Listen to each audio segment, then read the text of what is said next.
Bueno, buenos días.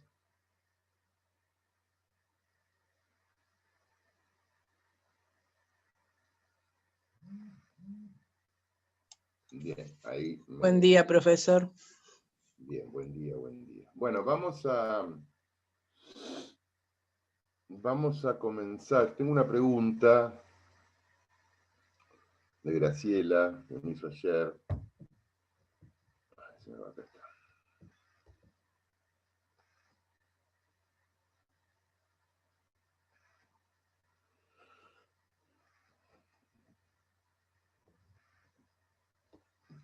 Dice, me gustaría que me aclaren a qué se refiere con un subprincipio. Dice, está leyendo a Quiroga Lavie, y él habla de principio cuando se refiere al artículo 14, ahora vamos a dedicarnos al artículo 14 un rato. Habla de su principio, o de principio de limitación.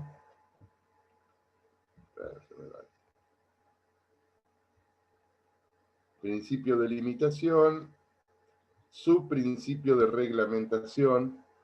Necesitaría que me aclaren qué es a qué se refiere con la palabra su principio. Y luego, si puede aclararme, cuando menciona el texto normativo constitucional, dice, entiendo que habla del bloque. No entienda nada, que no dice.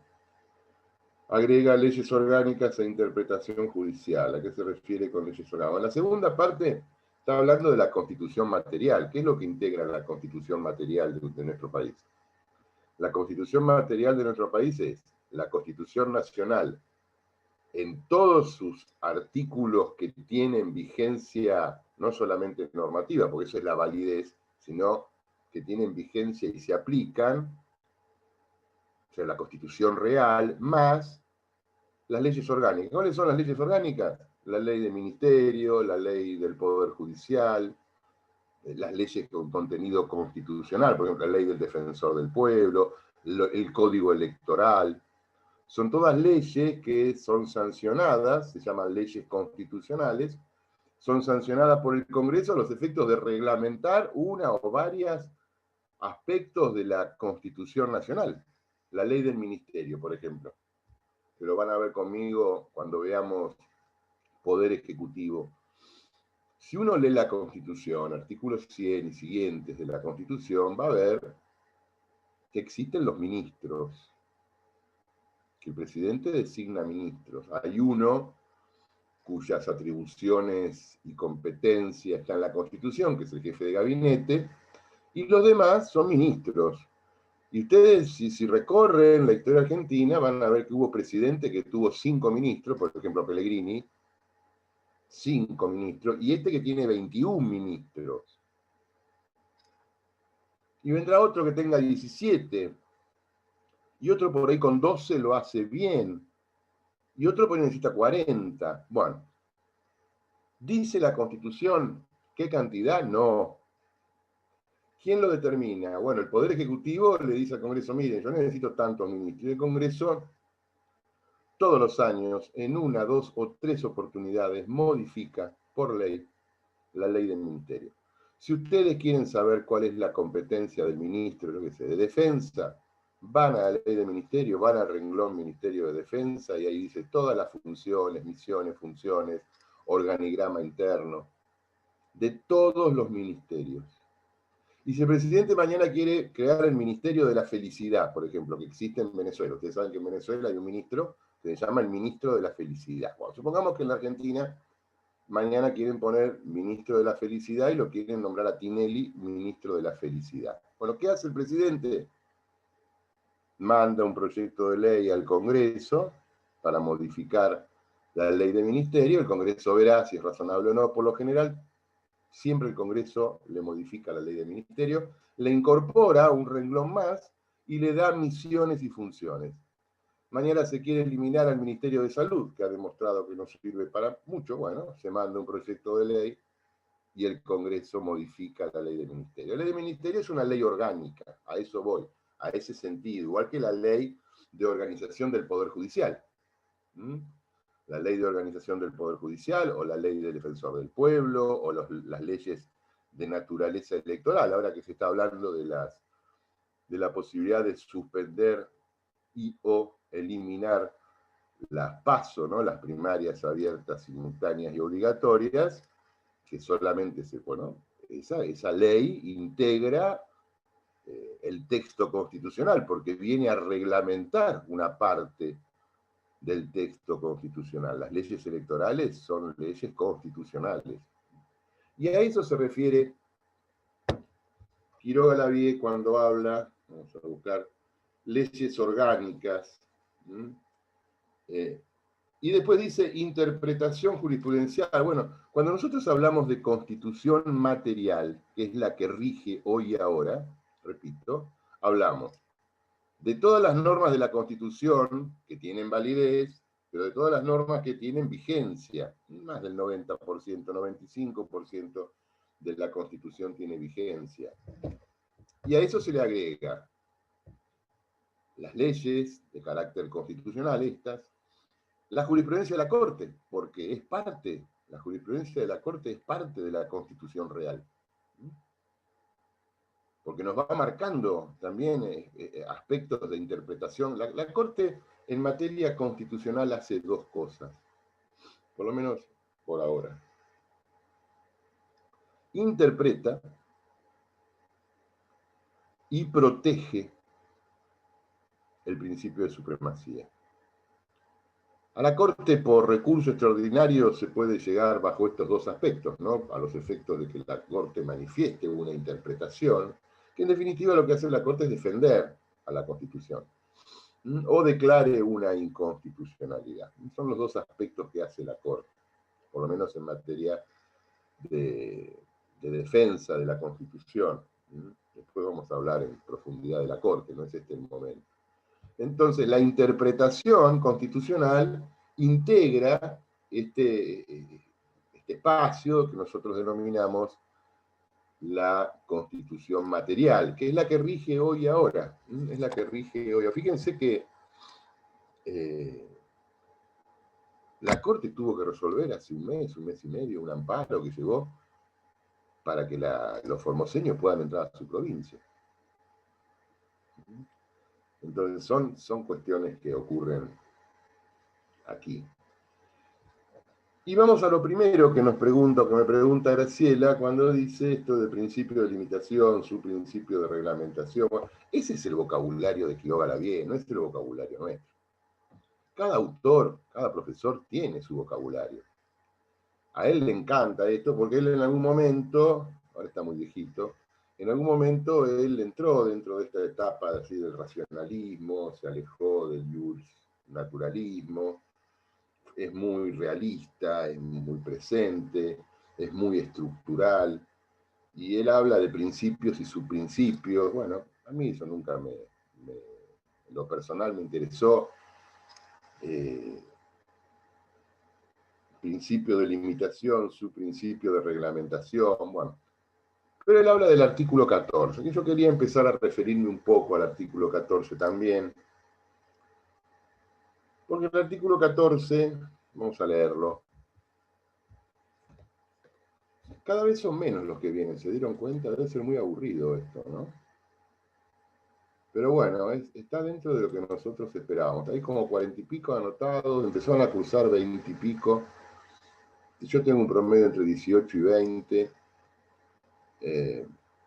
Más o menos entre 12 y 14 van a aprobar la materia, ojalá me equivoque y sean todos. Pero después van a ver ustedes que al día del examen, yo tengo acá 18 participantes, me quito yo, tengo 17 alumnos, ¿no? El día del examen va a haber 30, 30 y pico, y ahí empiezan los problemas, ¿eh? Porque el doctor Galzarena no les va a querer tomar, la doctora Oxarango, que es más buena, lo va a convencer y le va a tomar, y el que no vino a clase, no, como dije el primer día, el que no viene a clase, ¿cómo me va a responder estas cosas que hablamos entre nosotros? Y algunos me dirán, bueno, pero como se graba todo esto, van a ver. Yo más o menos, yo no me acuerdo ni los nombres, pero las caras las tengo presentes. Y si todos ustedes hacen el esfuerzo de estar presentes, los demás tienen que hacer el mismo esfuerzo, porque si no, ahí, ¿qué principio se rompe? El principio de la igualdad. Bueno, vamos al artículo 14. Todos los habitantes de la nación gozan de los siguientes derechos conforme a las leyes que reglamentan su ejercicio. A saber, 2 puntos. Y ahí comienza una enumeración. Una enumeración que, cuando ustedes la lean 3, 4, 5 veces, se van a dar cuenta que es bastante incompleta. Que hay otros derechos. Vamos a leer. De trabajar y ejercer industria lícita, de navegar y comerciar, de peticionar a las autoridades, de entrar, permanecer, transitar y salir del territorio argentino, de publicar sus ideas por la prensa sin censura previa, de usar y disponer de su propiedad,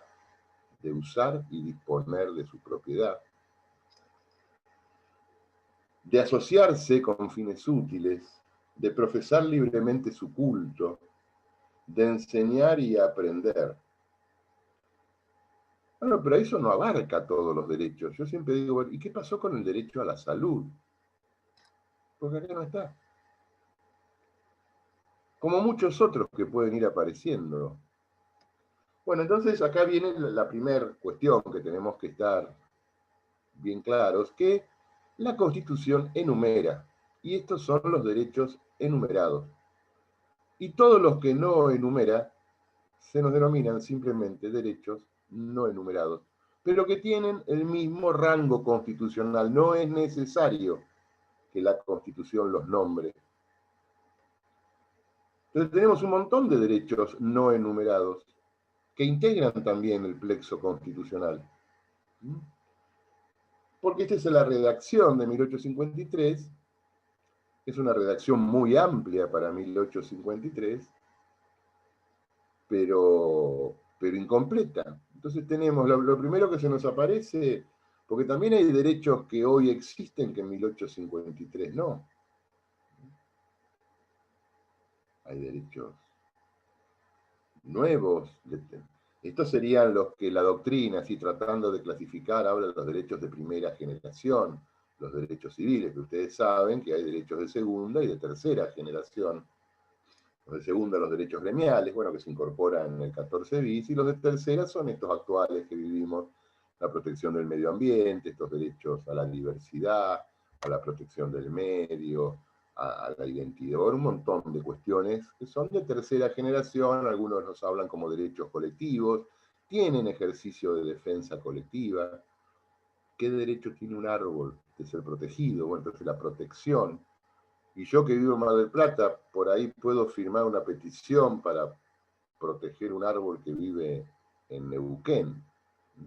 O solamente el dueño del terreno, porque en la primera generación, diríamos, el dueño del terreno donde está el árbol tendrá algún derecho, ¿no? Excede, bueno, pero es materia de otros costales. Pero hoy, en el artículo 14, tenemos derechos enumerados, y lo cierto es que hay un montón de derechos que no están enumerados. La pregunta es, ¿esos derechos no enumerados tienen rango constitucional? Sí. Sí. Como si estuvieran escritos. Como si estuvieran escritos. Derechos escritos y derechos, o sea, enumerados y no enumerados. Segunda pregunta que me surge. Si no hubiera ningún derecho, ¿existirían igual? Si no estuviera enumerado ninguno. Sí. Tercera pregunta. ¿La Constitución me reconoce derechos? ¿Qué opinan ustedes? Pregunta de examen. Cuando yo estoy entre poner un 8 y un 9, siempre les pregunto, ¿la Constitución me reconoce derechos? ¿Quién quiere contestar? Pueden ser los que están así en ausencia, escondidos, pueden contestar también. ¿La Constitución me reconoce derechos?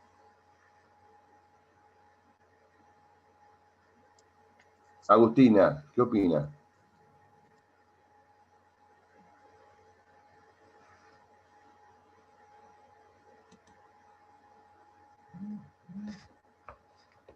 ¿Podés hablar?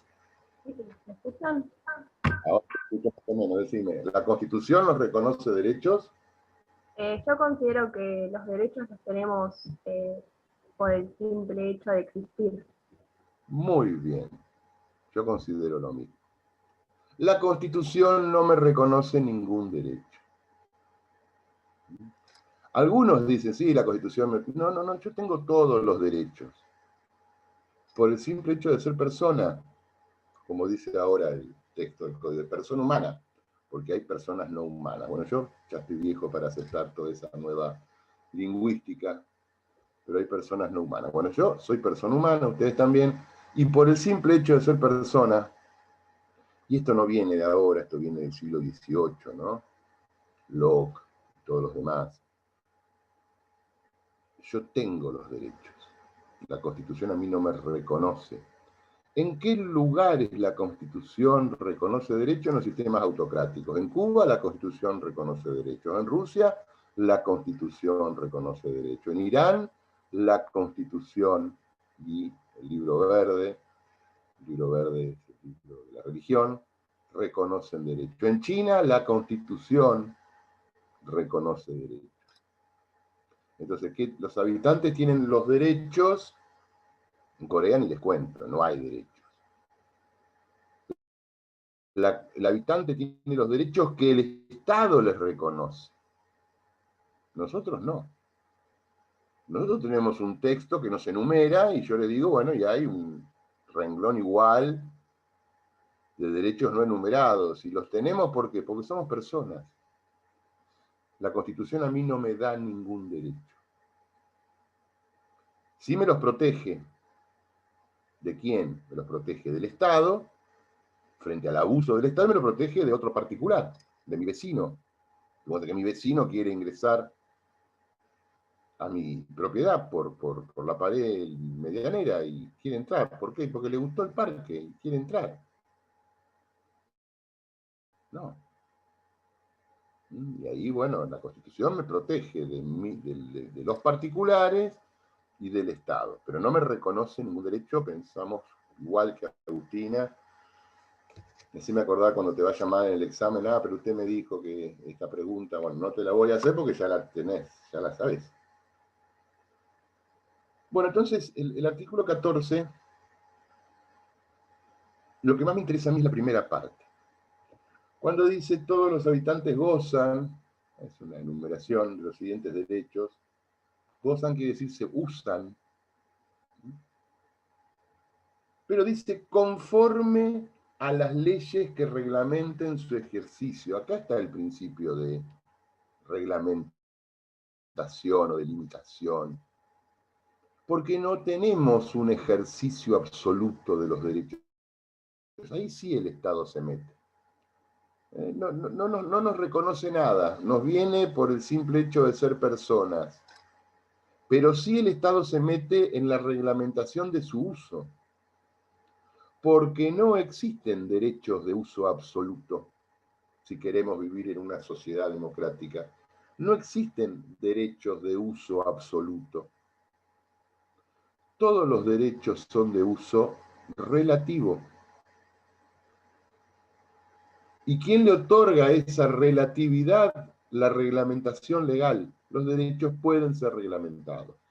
Todos los derechos, todos, absolutamente todos los derechos pueden ser reglamentados. ¿Por quién? Por el Congreso.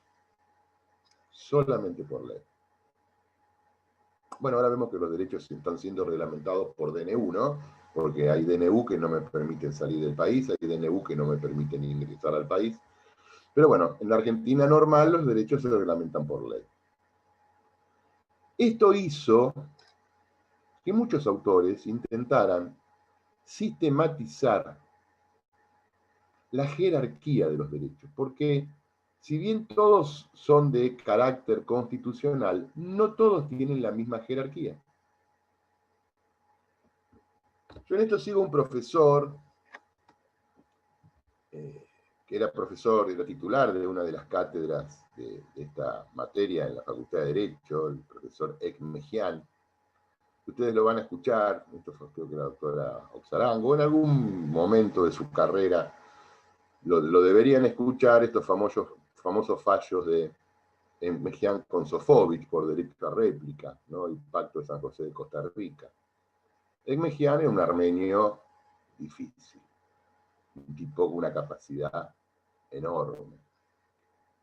Y fue titular de esta cátedra en una de las cátedras que tiene esta materia en la Universidad de Buenos Aires, la Facultad de Derecho de Buenos Aires. Y él, en alguno de sus trabajos, él tiene un tratado comentado de derecho constitucional muy importante, y en otros libros importantes que tiene, él trató de sistematizar a nivel de una especie de pirámide jurídica la jerarquía de los derechos. La jerarquía de los derechos. Y él pone en la punta, en la parte más alta, donde la pirámide se va haciendo así, en la parte de arriba, los derechos que menos reglamentación admiten, y después va poniendo los derechos que más reglamentación admiten, y después llega a la base de derechos que son absolutamente reglamentados. Fíjense el derecho a ejercer el comercio. El derecho a ejercer el comercio admite cientos de reglamentaciones, desde ordenanzas municipales que establecen la ubicación. Bueno, yo no puedo poner una pescadería en el medio de los troncos, o en el medio de Parque Luro, o en el medio acá de la Florida. Está prohibido. Entonces, admite prohibiciones por zonas. Después, si quiero poner una pescadería, o una carnicería, una verdulería, por ahí no la puedo poner en un localcito de 2x2 sin baño. Entonces, me admite medidas. Tengo que tener un local de tanta, como mínimo, de tanta superficie, si tengo empleados con baño y vestuario, si vendo productos de determinada característica, azulejado hasta los 2,10 metros, si los productos tienen otras características, un ingreso por garage para hacer la descarga interna, algunos productos puedo hacer la descarga externa, otros tienen que ser descarga interna. Según los residuos que genero, tengo que pagar un servicio adicional de residuos. Si quiero poner un local determinado, una actividad determinada en un local que está en un edificio, bueno, tengo que ver si el reglamento de copropiedad y administración de ese edificio permite esta actividad. Todo, y después me ponen horarios de apertura, horarios de cierre. Las leyes laborales que me hacen pagar absolutamente todo, la RT, el aporte, la obra social. Si por esa desgracia me toca el trabajo remoto, la computadora, el internet, la silla anatómica para que al empleado no le duela la espalda. Fíjense la cantidad de reglamentaciones, todos se meten con ese derecho. Es un derecho que admite cientos. Fíjense, hasta se le puso horario de cierre. Ahora tenemos otra vez horario de cierre al ejercicio del comercio. Entonces, ese derecho va a estar en la base, decía el Mejián hace como 25 años, imagínense si estuviera ahora. Ese derecho va a estar en la base de la pirámide. Y así él va poniendo derechos por encima de este, que son los que van admitiendo menos. ¿Y qué derecho admite poquísima reglamentación? A ver, Milagros. ¿Qué derecho admite poquísima reglamentación? Milagros, ¿me escuchás?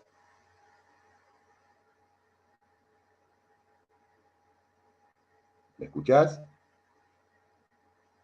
Ludmila, ¿qué derechos admite poquísima reglamentación? ¿De los que están enumerados, profe, en el artículo 14 o en general? Todos, en general. El derecho a la vida, ¿no sería? Por supuesto. ¿Qué limitación le ves al derecho a la vida en términos generales? Que nazca con vida la persona, para ser No, considerada por persona supuesto, humana. que no con vida, si no, no es persona, pero ¿cómo se limitaría el derecho a la vida? Eh,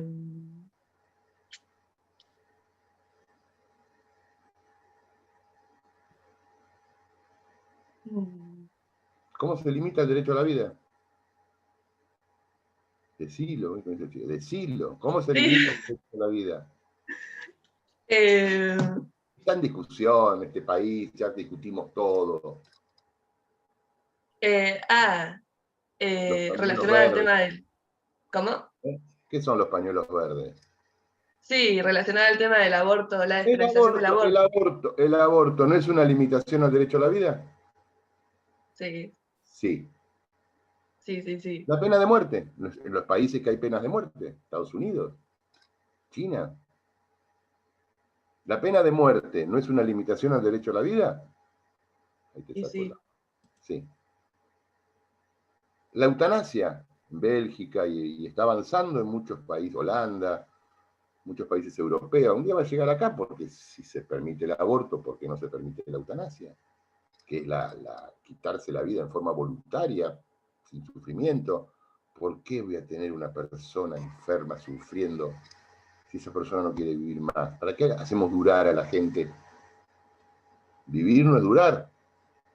Bueno, son limitaciones al derecho. Entonces, Mejián la ponía arriba del todo, pero él ponía una más arriba del todo. ¿Cuál les parece a ustedes que está?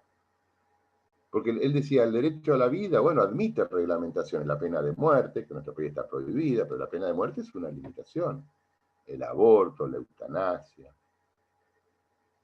Entonces, fíjense, el derecho a la vida admite para el mejiano, para nosotros, al menos 3 reglamentaciones. El derecho a ejercer el comercio podemos enumerar 200. ¿Podemos poner esos derechos en igual jerarquía? No. ¿Qué tienen de común? Son derechos constitucionales, perfecto. ¿Están en igual jerarquía? No. Uno, cuanto más arriba esté, porque menos reglamentación admiten, cuanto más abajo esté, y así les va a servir a ustedes para resolver un problema a veces en su profesión, la jerarquía de derechos. Pero ¿a cuál ponía Mejián por encima del derecho a la vida? ¿Podrá ser la libertad? La libertad también tiene limitaciones. Todo el proceso penal limita la libertad. No. No, no, no. Él ponía la dignidad. ¿Cómo se reglamenta por el Estado la dignidad de las personas? El honor de las personas. Él preguntaba en su clase, ¿cómo reglamento el honor de las personas? Yo puedo reglamentar la vida, puedo reglamentar el transporte, puedo reglamentar el trabajo, puedo reglamentar la educación, puedo reglamentar la salud, puedo reglamentar el comercio, pero ¿cómo reglamento el honor, la dignidad de la persona? Son derechos irreglamentables. Entonces los ponía en la cúspide y ahí arrancaba con su discurso. La verdad que sus clases eran fabulosas. Entonces, él decía, no está, genera mucha discusión porque es parte del derecho natural, pero tenemos dignidad. A mí me pueden quitar mi patrimonio a través de los impuestos, ¿no? Me pueden quitar mi propiedad a través de la expropiación. Me pueden quitar la vida a través de la pena de muerte, si se admitiera. Pero ¿cómo me quitan mi dignidad? Eso decía el Mejián. Imposible. Entonces, bueno, él generó con todo esto una especie de pirámide, de jerarquía de derechos. Él hablaba de esta palabra, jerarquía de derechos. Él decía, bueno, son todos de contenido y de orden constitucional, pero no todos tienen la misma jerarquía. No embromemos, no todos tienen la misma jerarquía. Los que más jerarquía tienen son los que menos reglamentaciones del Estado admiten. Los que menos jerarquía. Entonces, cuando hay choque de derechos, porque nosotros tenemos permanentemente choque de derechos, fíjense, tenemos el derecho a la recreación, el derecho al turismo, y por otro lado tenemos el derecho a la salud. Es el problema que tenemos hoy, ¿no? La salud por un lado, la salud pública por un lado, y una serie de derechos por el otro. ¿Cuál está adquiriendo más jerarquía? La salud. Y en función de esa jerarquía se limitan otros derechos. No está al mismo nivel el derecho de trabajar que el derecho a la salud. Fíjense lo que pasó el año pasado, 4 o 5 meses todo cerrado. No está al mismo nivel. Y hubo centenares de de amparos. Pasa que no salen en las noticias, pero mucha gente se quejó judicialmente y la justicia lo resolvió, siempre a favor de la protección del derecho general. Ahora, fíjense que con este fallo de Formosa, ya el derecho a la salud, o sea, ese derecho que impedía ingresar a una provincia, cede frente a otros derechos, el derecho a ingresar, a usar su propiedad, porque si yo, supóngase que yo ahora me voy de viaje a Buenos Aires y mañana no puedo ingresar a Mar del Plata, yo voy a presentar un amparo, porque a mí no me están dejando usar de mi propiedad, no me están dejando transitar libremente por el país, y seguramente lo gane. Porque ya no, por lo menos mañana, no sé la semana que viene, si esto como dicen, yo estoy, no sé si ustedes leen o escuchan, yo les dije el primer día, salgan de la pecera y vivan en la realidad, sepan lo que pasa, porque pasan muchas cosas que tienen que ver con esta materia, pero supóngase que la semana que viene cierran todo otra vez, y otra vez como sardina dentro de la lata. Bueno, vamos a ver mucha reacción judicial, porque no todo el mundo va a querer quedarse otra vez. Y acá hay jerarquías de derechos. Entonces, hay derechos que en determinados momentos adquieren mayor jerarquía o menos, y admiten más reglamentación o menos reglamentación. Esto es lo importante para mí del artículo 14. Después creo que con algunos de los otros profesores van a ver en particular algunos derechos y sus limitaciones. Es muy interesante ver el tema del derecho de propiedad y sus limitaciones, ¿no? A través de la expropiación, por ejemplo. Porque algunos tenemos o tienen el pensamiento de que los derechos son de uso abusivo, y yo los derechos no los puedo ejercer en forma abusiva. Todos los derechos admiten. Y lo que se discute en el Congreso es eso, ¿no? Es el nivel, el grado de la reglamentación. El grado, el nivel de la reglamentación. Fíjense cómo se han ido reglamentando en todas las actividades. Esto que estamos haciendo nosotros hubiera sido impensado en otro momento, ¿no? Las clases son presenciales, el profesor tiene que ir a la facultad, el alumno tiene que ir a la facultad, yo creo que sigo pensando eso, Pero bueno, nos adaptamos y espero que esta adaptación, pero esto fue toda una reglamentación, porque ahora es fácil dar clases, yo le doy clases acá, en otros lugares, 40, 50, 22, 100, 200. El problema es cuando los tenga que evaluar, ¿cómo yo los identifico? Entonces la facultad tuvo que establecer una reglamentación a los efectos de la evaluación. Porque me aparece una carita de ustedes con un nombrecito que son los que ustedes ponen. Y yo qué sé si son los que tienen que ser. La facultad me tiene que dar un listado con un número de documento y ustedes me tienen que validar su identidad con ese documento. Entonces, y son reglamentaciones. Y todas son reglamentaciones. Así que bueno, ese es el tema de la jerarquía de los derechos. Todos los derechos de estos derechos civiles, que la doctrina los trata como derechos civiles, para diferenciarlos de los derechos de segunda generación, que podrían ser los derechos sociales o gremiales, más específicos. Pero estos derechos, bueno, tenemos, primer tema, enumerados y no enumerados, es lo mismo. No son otorgados, no son otorgados. El Estado no me reconoce ni me otorga, porque así, si yo admitiera que el Estado me reconoce, también debería admitir a aquellos que no me reconocen. No. No son reconocidos ni otorgados, son derechos que ejercemos. Y el Estado sí los reglamenta. Y si no nos gusta la reglamentación, ¿qué están haciendo los argentinos ahora que no les gusta la reglamentación de los derechos? Como ya se hizo en otras oportunidades, ¿no? ¿Qué están haciendo aquellos argentinos que rompen? Porque esto establece un contrato, ese famoso contrato de Rousseau, ese contrato social no escrito, que yo adhiero hasta que un día no adhiero más. ¿Y qué están haciendo aquellos que ya no adhieren a ese contrato? Que les debe pasar en todas las familias, en todos los círculos de amistades, se están yendo del país. ¿Por qué la gente se va del país? Incumplen lo normado, no cumplen con la reglamentación. Incumplir. Yo no creo que sea la palabra incumplir, sino que rompen el contrato. Rompen el contrato. No admiten tantas reglamentaciones, rompen el contrato y se van al otro lado. Y si no les gusta, se irán a otro, y si no les gusta, se irán a otro. Pero siempre van a casi siempre van a los mismos lugares. Porque les debe gustar más ese contrato. Si a mí el Estado me aumenta desconsiderablemente los impuestos, si a mí no me permite trabajar, si a mí me limitan por este lado y por el otro, rompo el contrato. Ese contrato no escrito que tengo. Por ahí lo rompo y adhiero a otro que por ahí es peor. Estoy casi convencido de eso. Pero bueno, ese convencimiento me lo da quizás mi edad.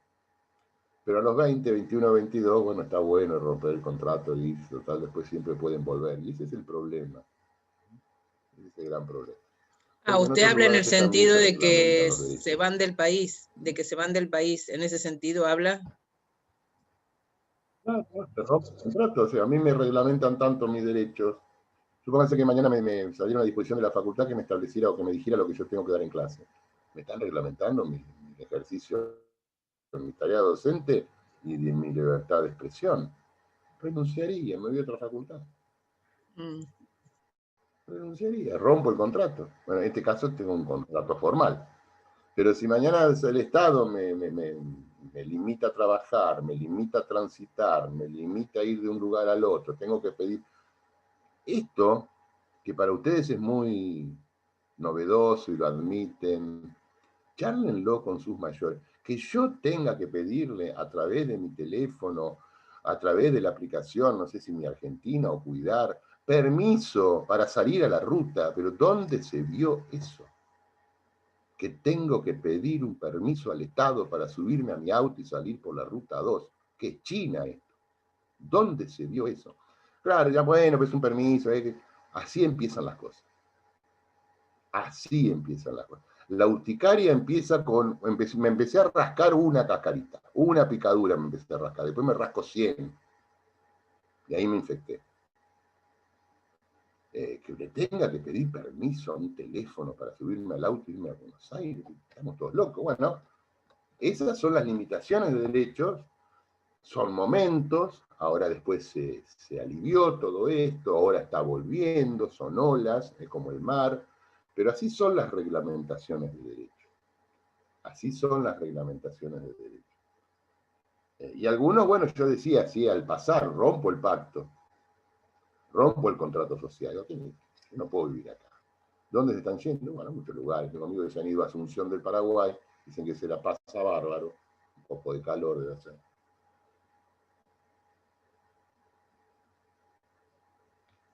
Bueno, ¿qué les quería decir con esto? Entonces, relatividad de derechos, reglamentación de derechos, y acá aparece el artículo 28, que va de la mano con todo esto.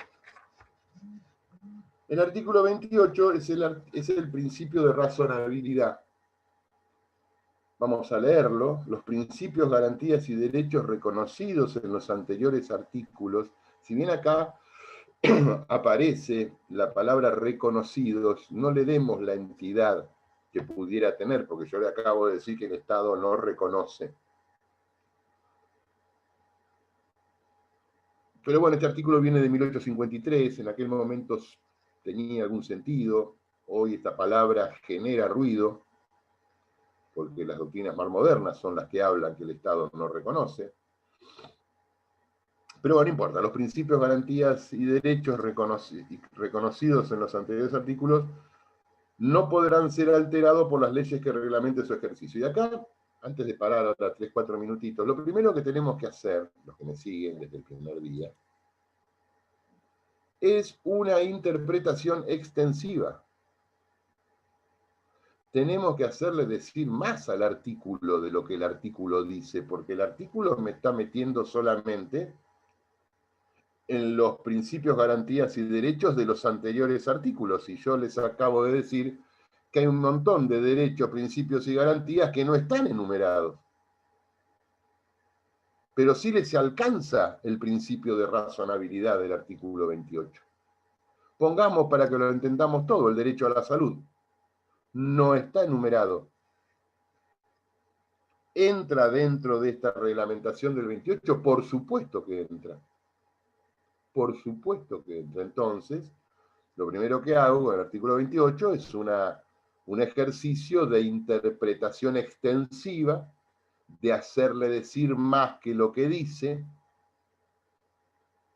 y entonces los principios, garantías y derechos reconocidos en los anteriores artículos, bueno, eso tengo que ampliar, no podrán ser alterados por las leyes que reglamentan su ejercicio. Acá la Constitución me vuelve a ratificar que son las leyes solamente las que reglamentan el ejercicio. Y la palabra clave, la palabra estrella, es alterar.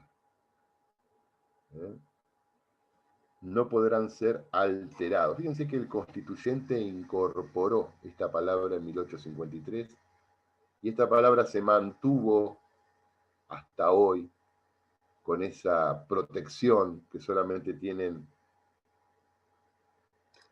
con esa interpretación que solamente tienen esas grandes palabras que nos aparecen y que le preguntamos, pero ¿por qué la pusieron? Alterar derechos. ¿Qué es alterar? ¿Qué es esto que el Congreso en su reglamentación no puede alterar los derechos? Vamos a dejar acá 5 minutitos y preparo un café, levanto los mensajes y seguimos.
Bueno, volvemos.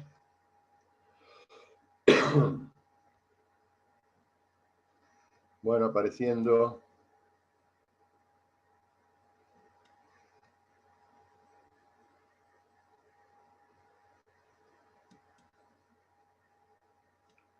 Estamos hablando del artículo 28, que es también al lenguaje de Quiroga-Lavie, es un principio de limitación, pero de competencia negativa para el Estado. ¿Por qué nos dice el 28? El 28 en los libros tradicionales ustedes lo van a encontrar como principio de razonabilidad. ¿Y qué nos dice el 28? Que, como el 14, que todos los derechos pueden ser reglamentados. Pero esa reglamentación tiene un límite. ¿Cuál es el límite? No alterar el ejercicio del derecho.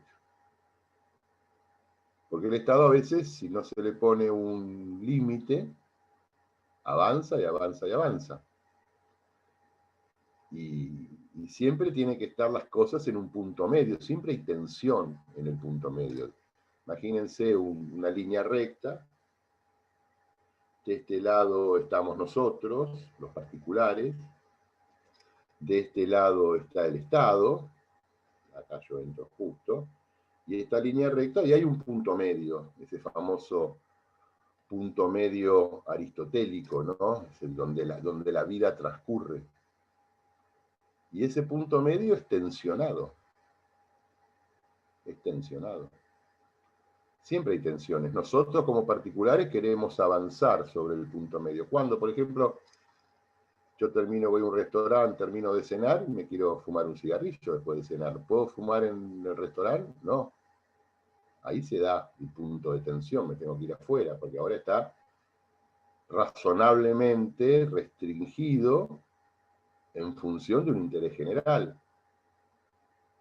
Yo voy en mi auto por la ruta 2, tengo que ir a 120, pero tengo un auto que anda a 170.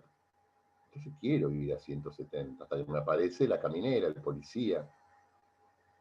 Siempre hay tensiones entre lo que el particular quiere hacer y lo que el Estado limita. Cuando los particulares avanzan sobre el punto medio y el Estado no reacciona, ahí tenemos la anarquía. Cuando el Estado avanza sobre el punto medio y los particulares no reaccionan, ahí tenemos el autoritarismo. Entonces, hay un punto de fricción permanente en toda sociedad. Hay un punto de fricción donde las cosas se discuten. Durante la pandemia, que no podíamos trabajar, bueno, ¿cuánta gente empezó a trabajar desde su casa? Yo tengo conocidos míos, profesores de educación física, que empezaron a dar clases de educación física en el garaje o en el parque de la casa, a escondidas del Estado, porque no podían ir a sus gimnasios, porque ahí estaba la prohibición.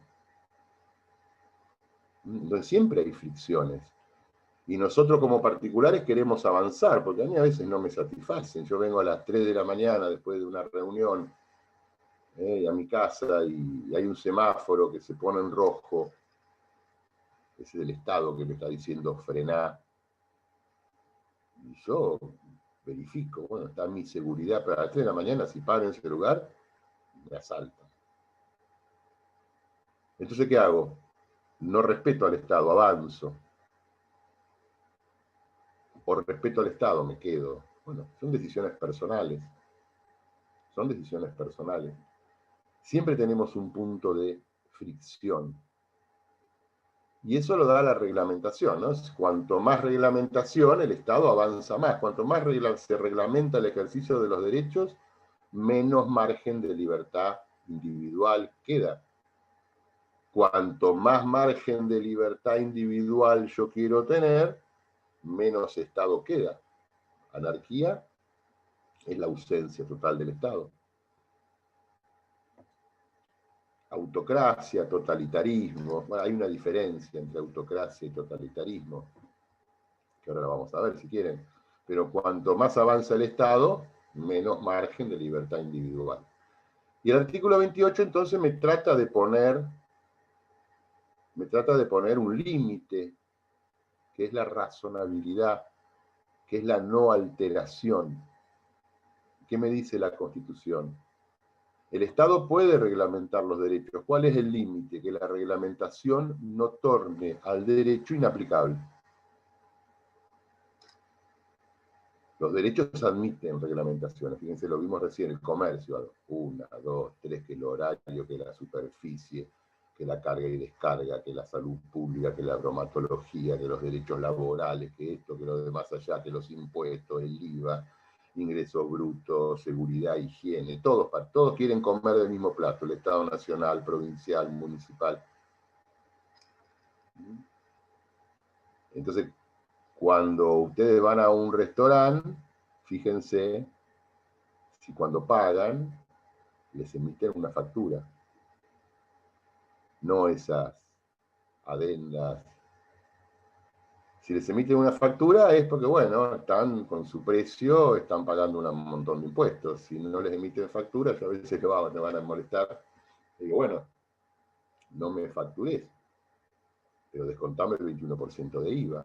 Yo gasté 1.000 pesos, descontame el 21% de IVA, descontame el 3,5% de ingreso bruto, descontame el 0,8% sobre el 3,5% de seguridad e higiene. Ahí van a ver, se le queman los papeles al restaurante. Entonces, esa pelea es constante. Esa pelea es constante. Vamos a poner un ejemplo de la realidad, uno que pasó, para poder visualizarlo. No nos vamos a poner ahora en este estado de emergencia, porque en estado de emergencia todo está raro. En este estado de emergencia todo está raro. Pero en la década del 90, principios de los 90, ustedes recién deberían estar naciendo, la Argentina tenía un gran problema, que sí ahora también, en ese momento era un gran problema, que eran las fronteras. Las fronteras argentinas siempre se caracterizaron por el escaso o nulo control. Entonces la gente podía ir de un lado al otro, bueno, el contrabando, tráfico de personas, tráfico de armas, tráfico de mercadería, todo lo que hoy sigue ocurriendo.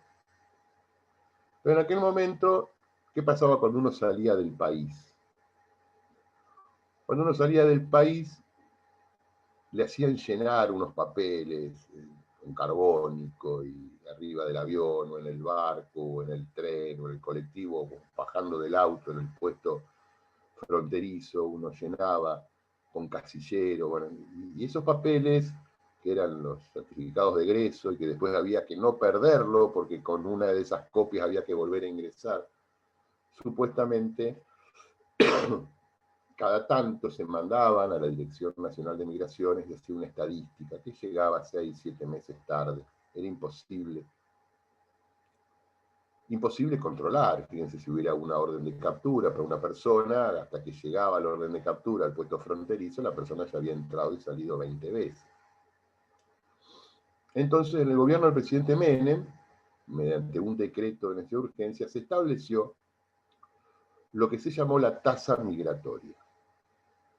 La tasa migratoria. ¿Cuál era el objetivo de la tasa migratoria? Generar un fondo para incorporar tecnología a la Dirección Nacional de Migraciones. Un objetivo loable. En aquel momento en esas computadoras, bueno, hoy hay todo un sistema que aparece en la luz verde, la luz roja, hoy hay todo un sistema bien computarizado, con mucha tecnología. Aparece hoy si quieren salir del país ponen la huella, le aparece la cara, si tienen alguna restricción lo frenan ahí, si son personas buscadas por Interpol lo frenan ahí. Pero en el 90 no había nada de esto, no había absolutamente nada. Entonces uno se iba y quería, yo qué sé, irse a Uruguay, del buquebús, y llenaba estos papelitos, iba 2 o 3 días a Uruguay, volvía, y seguramente el papelito estaba en el mismo lugar, y nunca nadie se enteraba si la persona entró, salió del país. Y eso era un destino turístico. Imagínense si uno está escapando. En las fronteras norte del país uno puede pasar a Bolivia, se pasa caminando. A 150 metros del puesto aduanero o migratorio, el río es un riacho, uno lo sumo se mojará la zapatilla y pasó del otro lado caminando. Lo mismo pasaba en muchas fronteras norte, la triple frontera, eso era un escándalo, sigue siendo hoy un escándalo. Entonces, con esta tasa migratoria, el gobierno quería generar un fondo para tecnificar la Dirección Nacional de Migración. ¿Y de cuánto era el fondo? De 90 pesos. 90 pesos. Eran al 1 a 1, hoy serían $90. Bueno, era otro dólar. Pero eran 90 pesos barra $90. Entonces uno quería salir del país, llegaba a la Dirección de Migraciones, pagaba la tasa migratoria, hacía los trámites, y el Estado con eso empezó a generar, porque son millones de personas, aunque parezca mentira, millones de personas las que todos los años entran y salen del país. Hasta que inmediatamente llegó el problema, una familia, papá, mamá y 3 chicos, querían ir a las cataratas. Fueron a las cataratas. Y al otro día se les ocurrió ver las cataratas del lado brasilero. No sé si ustedes han ido a las cataratas, se pueden ver de un lado, pero se puede pasar y ver del otro. Claro, pasar por la Dirección de Migraciones a las 9 de la mañana para entrar a Brasil, ir a las cataratas, mirarlas un ratito, almorzar algo y volver a las 4 de la tarde, eran 450 pesos. Hoy, $450. Entonces el señor dijo, no, esto altera. ¿Qué le alteraba? Su derecho de propiedad. Porque no es que se iba 20 días a Europa, donde uno por ahí paga los 90 pesos. Se iba 12 horas a Brasil y volvía. Entonces sí le alteraba el derecho de propiedad. Le alteraba su patrimonio, le impedía ejercer el derecho de salir e ingresar. No puede salir porque si no tenía plata, no tenía, porque eran 5, no tenía 450 pesos, no podía salir. Y la Constitución dice que todos tenemos derecho a entrar, salir, permanecer y transitar. Y la limitación tiene que ser razonable. Bueno, si yo me voy definitivamente a vivir afuera, pago los 90 pesos. Si me voy por 30 días de viaje, 15 días de viaje, por ahí. Pero si me voy por 12 horas a un país vecino y después quiero ingresar, siguen siendo los mismos 90 pesos. En función del tiempo que los voy a usar. Y ahí se genera un proceso judicial y la justicia declara la inconstitucionalidad de esa limitación por alterar el derecho a salir del país. No dice que está mal la tasa de migraciones, sino que dice que tiene que haber una graduación. No es lo mismo salir del país para irse definitivamente a vivir afuera, donde la justicia dice que admitiría una tasa mayor, que salir del país por 12 horas para ver las cataratas del otro lado, que debe ser una tasa ínfima, administrativa, menor. Entonces, acá se ve fehacientemente que el Estado, a través de una norma con un fin superior, con un fin loable, con un fin de control, de establecer seguridad, genera la alteración de un derecho. Y la justicia viene entonces a corregirlo. Dice el 28, no podrán ser alterados los principios, declaraciones y garantías, toda la primera parte de la Constitución, la parte ideológica de la Constitución, no podrán ser alterados por las leyes que reglamenten su ejercicio. Esta ley reglamentaba el ejercicio de salir del país. ¿Puede ser reglamentado ese derecho? Sí, razonablemente. Razonablemente. Hoy se pagan tasas de aeropuerto, tasas portuarias, tasas aduaneras, tasas migratorias. ¿Dónde las estamos pagando? Y ya, bueno, se mejoró todo. Cuando sacamos el pasaje aéreo, ahí estamos pagando un montón de impuestos internos, que después la compañía aérea le pagará al Estado. Antes, me acuerdo que tenía de ustedes, iba al aeropuerto, yo quería tener un ticket para irme a Brasil, pero tenía que ir y pagar la tasa aeroportuaria. Ahora la tasa la estoy pagando cuando me emiten el pasaje. Y bueno, lo que cambia es el agente de retención, son las empresas aéreas los que le hacen de agentes de retención y percepción y le devuelven al Estado. Pero bueno, siempre estuvo esto. El tema es cuando la medida del Estado altera. Bueno, hay una medida, supongamos que derecho a estudiar, el que tienen ustedes, están ejerciendo ahora, que es gratuito. ¿Es gratuito para ustedes? ¿Qué opinas, Nicolás? ¿Es gratuito el derecho a estudiar en la universidad? No, para mí no. ¿Pagás vos? Yo no ¿Cuánto pago, pero el otro sí. Otra persona sí paga. Claro. ¿Alguien lo paga? Ayer cobré el sueldo. ¿Ustedes depositaron plata para que yo cobre el sueldo ayer? No. ¿Quién lo paga? Otro, como dice Nicolás. Bueno, supóngase que el Estado dice, bueno, basta. No puede ser que por lo general, el que no estudia, con sus impuestos le paga el sueldo a los docentes universitarios. A mí nunca me pareció justo eso. Supóngase que la universidad mañana establece, bueno, a partir de mañana todos los alumnos de la Facultad de Derecho de Mar del Plata van a pagar 15.000 pesos por mes su arancel para concluir esta facultad. ¿Altera el derecho de estudiar? ¿Alguno de ustedes dejaría de estudiar si tienen que pagar 15.000 pesos por mes?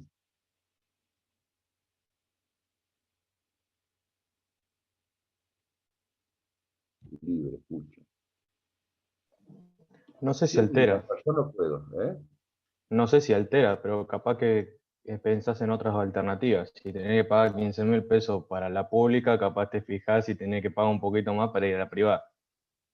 Y vos ahí me estás ofendiendo. ¿Vos te parece que la privada es mejor que la pública? ¿Mar del Plata? Yo estudié secundaria, primaria en pública y privada, y se notó la diferencia.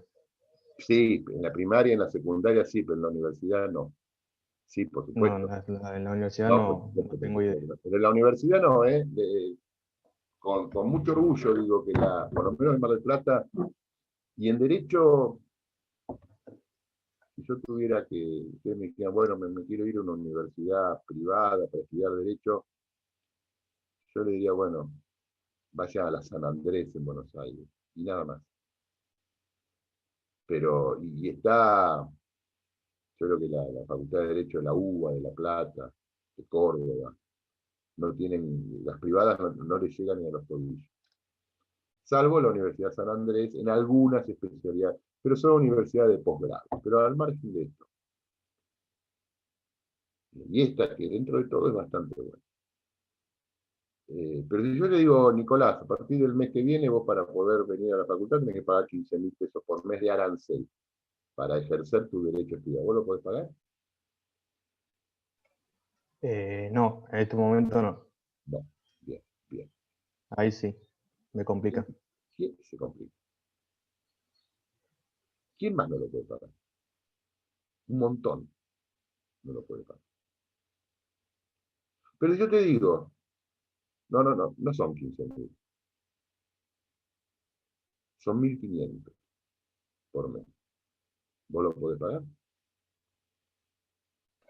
Sí, yo sí, pero no sé quién más puede. Yo creo que todo.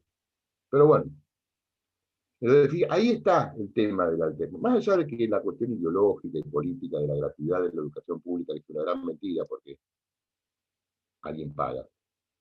Alguien paga. El tema es el límite. Vos fíjate, yo te digo, 1.500 lo podés pagar, 15.000 no lo podés pagar. ¿Dónde está el límite de la alteración? ¿Hasta dónde va a estar la alteración? Hoy es cero. todo es cero. La salud es cero, la educación es cero, todo es cero. Pero bueno, así está el país que tenemos. Pero 1500 puede ser razonable, por lo menos para Nicolás, puede ser razonable. 1500 no alteraría. Para ahí para otros sí. Para ahí para algunos 15.000 no alteraría, pero para la mayoría sí. Entonces, este es el tema tan central, tan interesante, que siempre tiene que estar presente, de la alteración. Todos los derechos pueden ser reglamentados, me dice el 14, pero el 28 me dice, ojo, hay un límite, que es la alteración del ejercicio. Si me ponen una tasa migratoria alta, yo no puedo ejercer un derecho. Si me ponen un arancel universitario alto, yo no puedo ejercer el derecho a estudiar.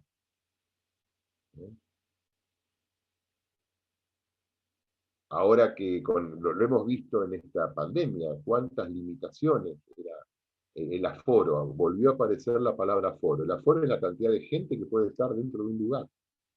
Pero si yo tengo un restaurante, tengo un teatro, tengo una sala de cine, tengo un punto de equilibrio. Si yo tengo un restaurante con 20 mesas, yo sé que si todos los días ocupo 7, o hago tantos cubiertos, si yo hago 50 cubiertos todos los días, yo sé que con eso pago los sueldos, pago la luz, pago...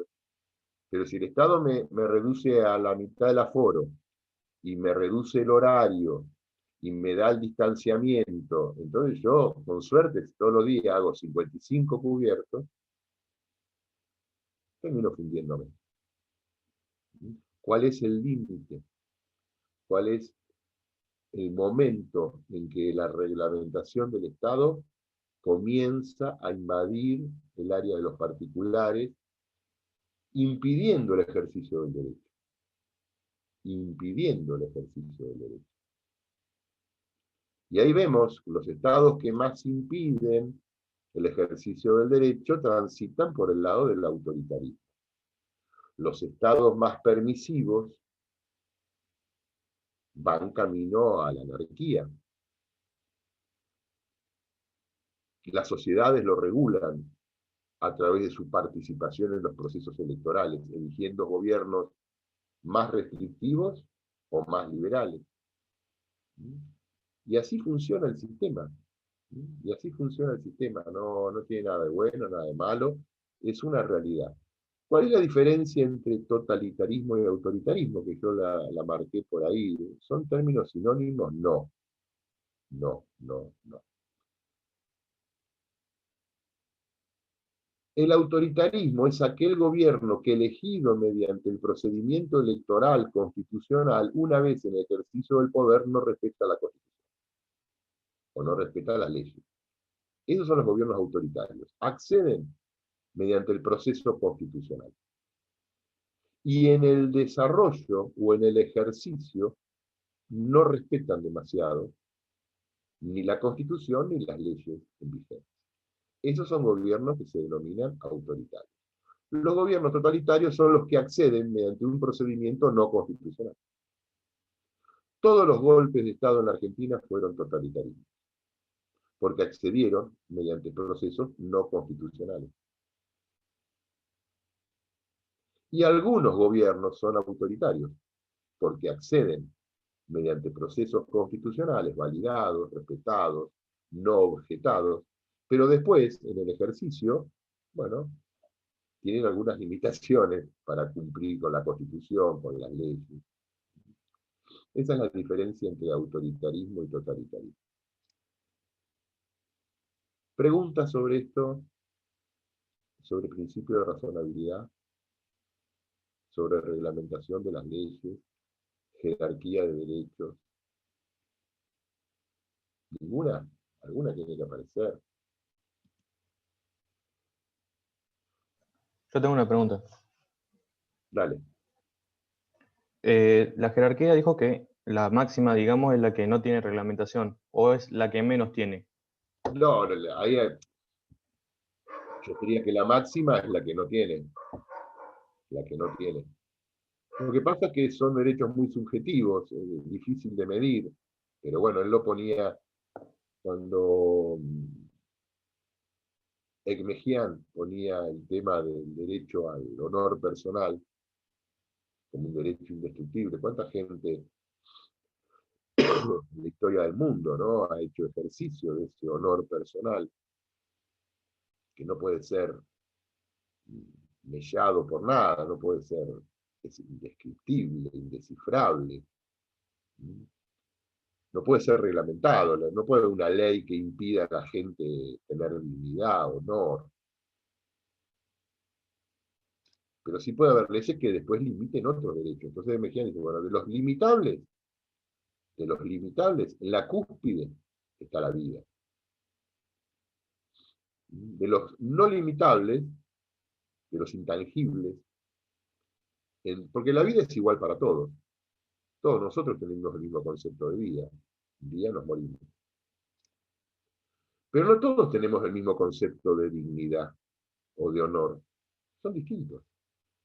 Influye la religión, la educación, las pautas culturales, la historia de vida, el momento en que uno está. El momento, espere que voy a poner a cargar esto porque... O sea que hay... Ya estoy.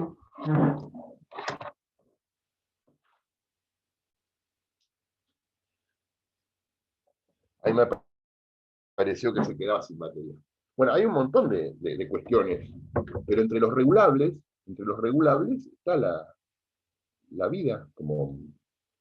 Fíjense que admite muy poco la vida, bueno, la pena de muerte en los países que está. En Argentina está suspendida por un pacto internacional, pero durante muchos años estuvo vigente. El aborto, que ahora es parte de este debate, que ha quedado medio escondido, no hay cifras oficiales después de la ley que acepta el aborto, qué cantidad ha habido, nadie sabe, y con muchas restricciones, porque muchos médicos que se niegan, porque ahí ya aparece aparece el derecho de conciencia.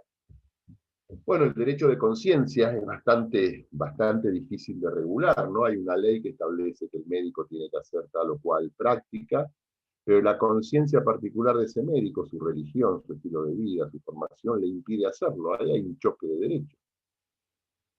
Ahí hay un choque de derechos. Entonces la ley, bueno, ha admitido esta libertad de conciencia. Y es una ley bastante complicada, me parece bien que exista, pero es bastante complicada en su implementación. La eutanasia, que está avanzando, como yo les dije hace un ratito, en los países europeos, bueno, ¿cuál es el procedimiento? ¿Cuál es el procedimiento para quitar la vida? No es un delito, o sea, tendría que estar reglamentado en nuestro Código Penal. Una excepción al homicidio. Una excepción al homicidio. Bueno, yo creo que la Argentina va a no ahora, 10, 5, 10, 15, 20 años, vamos camino a ese debate. Está ocurriendo en muchos lugares del mundo. Y eso son restricciones. Fíjense que hubo un caso muy interesante, y con esto vamos terminando, de la Corte Suprema de Justicia de la provincia de Buenos Aires, era 15 años, donde había porque en definitiva, olvidémonos de esta ley que se sancionó, ¿no? El Código Penal siempre admitió el aborto. El Código Penal siempre admitió el aborto. ¿Cuándo? Cuando era producto de una violación. O cuando ponía en riesgo a la madre.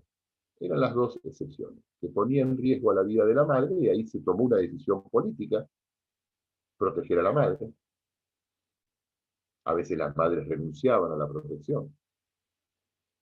O cuando el embarazo era producto de un ilícito, de una violación, de una relación no consentida.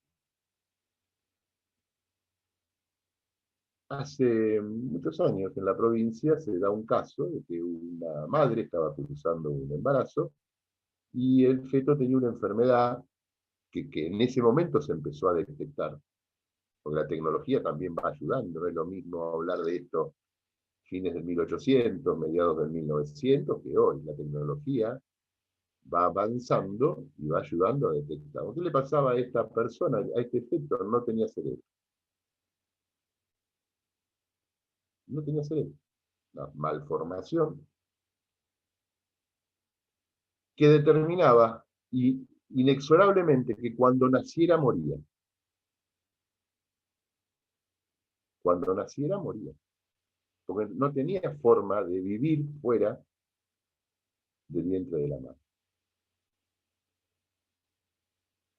Y esto se descubre a los 3 meses, a los 4 meses.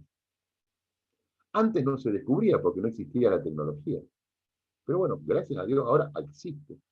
¿Qué hace la familia, el abogado de esa familia? Presenta una acción pidiendo un aborto. Se la rechazan porque esa concepción, ese embarazo no era fruto de una relación no consentida, de una violación, y no estaba en riesgo la vida de la madre. La madre iba a poder tener ese bebé y no tenía ningún riesgo su vida. Entonces no entraba dentro de las conductas típicas del Código Penal.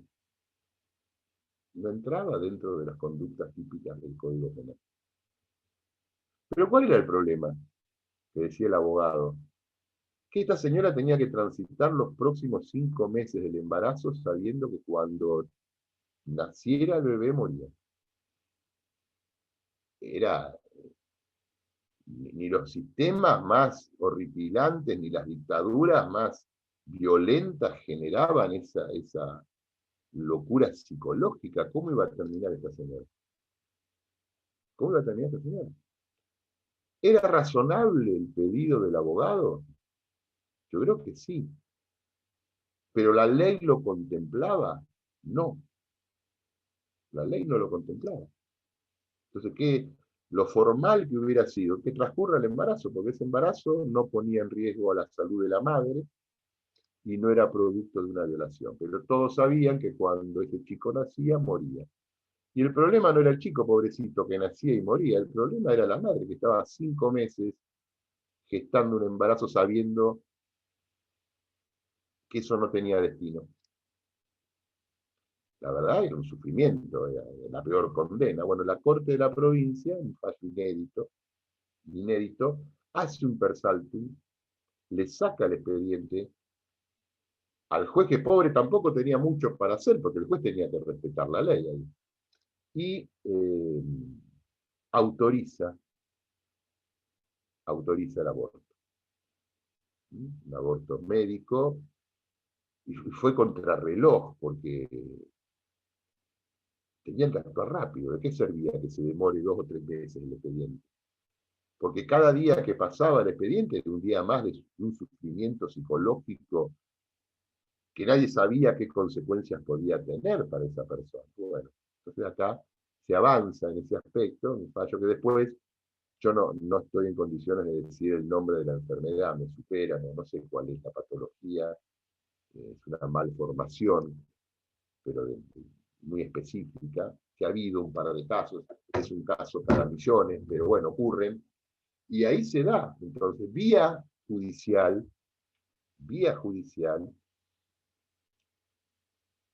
se da una modificación.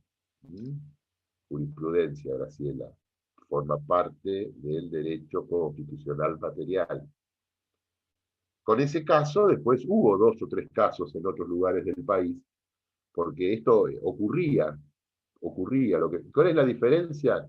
En este caso, que la familia contrató un abogado y trató de ir por un camino que no estaba señalizado. Y ese abogado, bueno, lo pudo recorrer. Y la justicia, la Corte de la Provincia, la verdad que donde hay uno de los jueces de la Corte de la Provincia marplatense, que nada que ver esto, pero por lo menos para que sepan, tuvo un fallo ejemplar. A mí me parece un fallo ejemplar. Entonces, esto para mí, el artículo 14 y el artículo 28 son artículos centrales, más allá de la enumeración o no de los derechos, el tema de la reglamentación, el tema de la no alteración, estamos permanentemente alterando derechos de otros.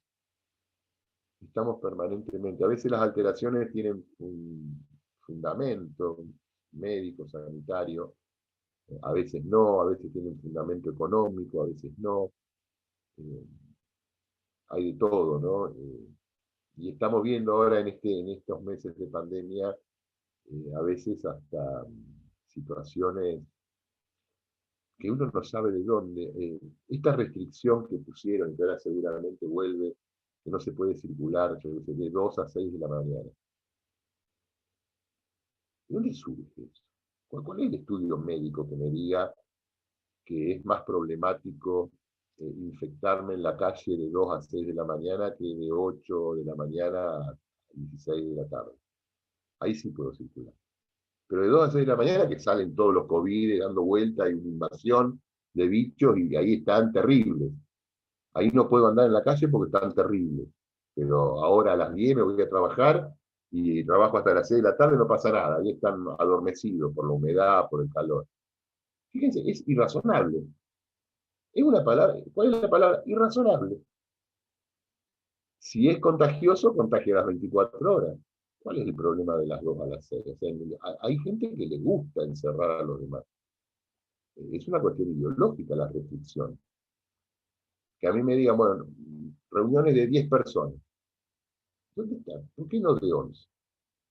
¿Por qué no de 9? Está bien, me dice, pero hay que poner un límite. Bueno, 10. Con 10 estoy seguro. Con 11 es un caos. Yo creo que el problema es uno. Reuniones de 2 personas, ahí uno se puede infectar. Si la verdad lo que queremos evitar es la infección.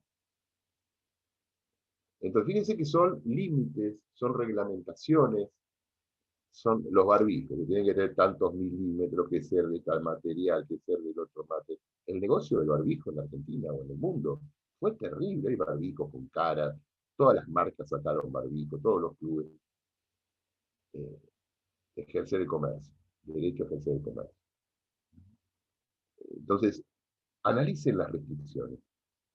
Analicen las restricciones que ustedes tienen y las alteraciones en el ejercicio de los derechos individuales. Estamos rodeados de eso. Van a darse cuenta que estamos rodeados de alteraciones, de restricciones, de reglamentaciones, algunas razonables.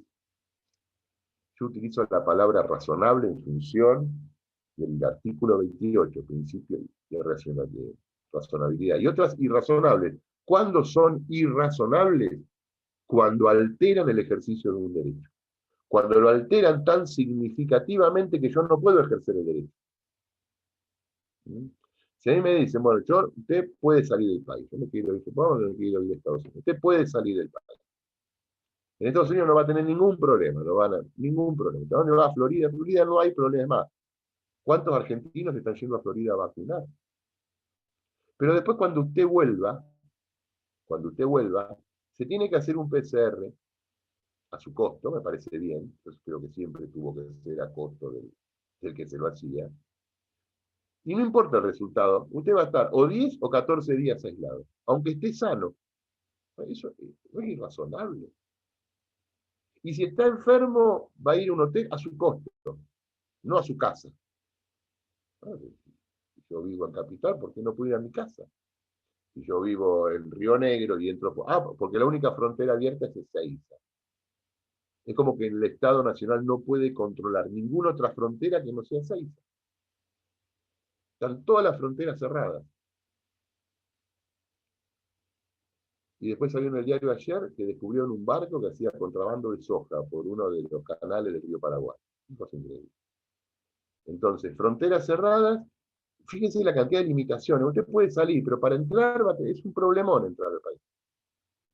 Y sano o enfermo son entre 10 y 15 días. Si yo estoy sano, ¿por qué la restricción?